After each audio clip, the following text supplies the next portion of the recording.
Hi, welcome to my channel. I'm a professional esthetician. Today I'm going to show you my painless hard wax technique that I use for mature, sensitive skin over 40. And I will also be demonstrating on myself. Pro tip, you can adjust the speed so you can see what I am doing clearly. The first step to a painless wax is picking the right wax for mature and sensitive skin. If you are in your 40s or older like me, it is best to use hard wax because it is more gentle than soft wax. You want to avoid soft wax with these strips because they pull from the skin and can cause bruising. And this is my favorite hard wax. It is made specifically for sensitive skin.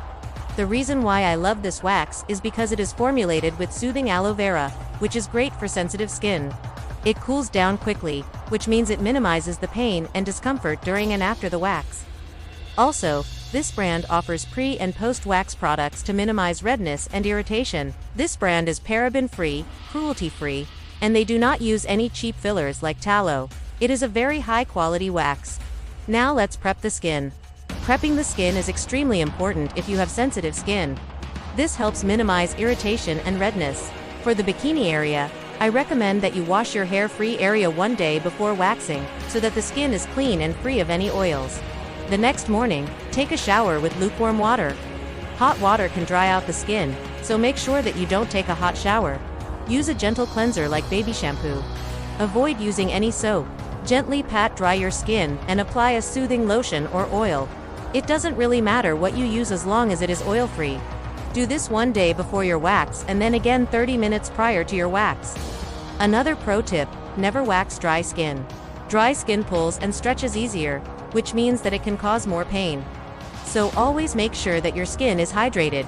The next step is to get the right wax temperature. Always make sure that your wax is warm, not hot. If the wax is too hot, it will burn your skin and cause severe redness and irritation. Most at-home wax warmers melt the wax, but they do want to have a temperature guide, so it is difficult to know whether the wax is warm enough or too hot. That's why I use this professional wax warmer, because it has a temperature guide. For hard wax, you want to use between 135 degrees Fahrenheit and 150 degrees Fahrenheit. I usually set mine at 140 degrees Fahrenheit. Make sure that the wax is completely melted, and there are no chunks in the wax. Always test the temperature on your wrist before applying the wax on your skin. If it is too hot, wait a few minutes until it cools down, and then test the wax again. Another pro tip, if you don't have a professional wax warmer, you can put the wax in a bowl of warm water, and stir it constantly until the wax melts. Make sure that the wax isn't too hot. The next step is to apply the wax in the direction of hair growth. For the bikini area, the hair grows in different directions, so you need to change the direction of your strokes. Apply the wax in thin, even coats. Make sure that you apply the wax close to the skin. But do not press too hard because that can cause bruising. Leave a gap of about half an inch between each stroke. I like to call this the perfect wax edge, because this makes it easier to remove the wax. Once you get closer to the perfect wax edge, switch your hands to your other hand and vice versa. This is just to make it easier to remove the wax. Make sure that you practice on a friend or family member before attempting this on yourself. It's much harder to remove the wax from yourself. Next is the pulling technique. When you are ready to remove the wax, make sure that you pull the wax quickly and firmly in the opposite direction of the hair growth. Take a deep breath and then pull. The reason why I say to pull the wax quickly is because the longer you wait, the more time you have to think about what you are doing and the more pain you will feel. Exhale when you pull the wax. Don't forget that you're not alone. Countless women have done this before and they have survived. You got this. Another pro tip, if you are finding that the wax is sticking to your skin instead of coming off in one piece, it means that you haven't waited long enough for the wax to cool. Try again once the wax has cooled down. If you find that you need some extra comfort, you can use skin stretching. Skin stretching is excellent for sensitive areas like the face, the underarms, and the bikini area. To do skin stretching, simply pull the skin taut like this while your partner or friend applies the wax. Once the wax is applied, gently release the skin and then pull the wax in the opposite direction of the hair growth. I would say that this is probably the most comfortable way to wax. Another pro tip, if you are waxing a large area like the back or the legs, you can use a clean towel to stretch the skin. Now we're going to soothe the skin after waxing. Hard wax is already more gentle than soft wax, but if you have sensitive skin, it's best to use the pre- and post-wax products that are formulated specifically for sensitive skin. These products minimize redness and irritation after waxing. First, apply the soothing gel to your fingertips and gently massage the waxed area. Pat it dry and then apply the calming lotion. Another thing that you can do is to apply ice cubes wrapped in a towel to the waxed area.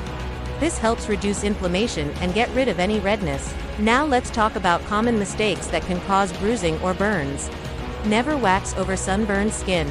Sunburned skin is more sensitive and it can easily peel away when you are waxing. Always make sure that your skin is completely healed before waxing. Never wax dry skin. Dry skin pulls and stretches easier, which means that it can cause more pain. So always make sure that your skin is hydrated. Never wax if you have an active breakout in the area that you want to wax. The wax will pull the pimples out and it will cause more breakouts. Do not wear any loose clothing after waxing because it can rub against the newly waxed skin and cause irritation. Another pro tip, if you have a lot of clothing to remove, ask a friend or family member to help you. Now let's talk about timing. Time your waxing sessions correctly. Hair grows in cycles and you want to wax during the anagen phase.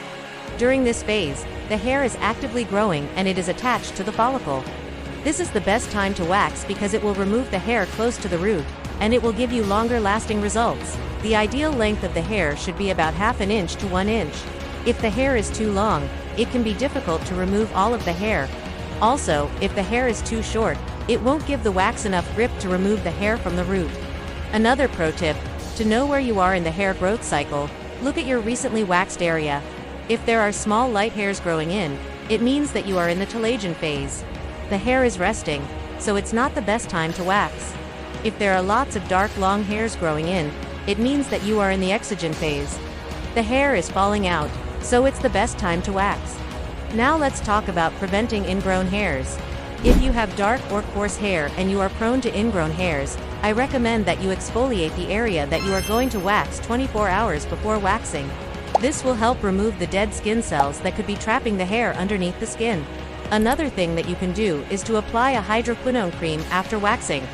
Hydroquinone is an ingredient that helps brighten the skin, and it can also help prevent hyperpigmentation from forming. Always test a small amount of hydroquinone on your skin before applying it to a large area. Another pro tip, if you do get any ingrown hairs, I recommend that you watch my video on how to treat ingrown hairs at home. I will link it here. Hard waxing consistently after you turn 40 has many benefits. Hard waxing removes the hair from the root, which helps prevent future hair growth. It also stimulates new hair growth. With each wax, the hair becomes finer and lighter. Eventually, you will notice that the hair regrowth is minimal. Your skin will be smoother and softer to the touch. You will also notice that the skin in the waxed area is brighter and more even. Hard waxing helps improve the overall texture and appearance of the skin. Another pro tip, if you've tried waxing before and you had a bad experience, it was probably because you were using soft wax. Soft wax is more painful and it can cause more damage to the skin. Give hard waxing a try and I promise you that you will never go back to soft wax again. Thank you so much for watching.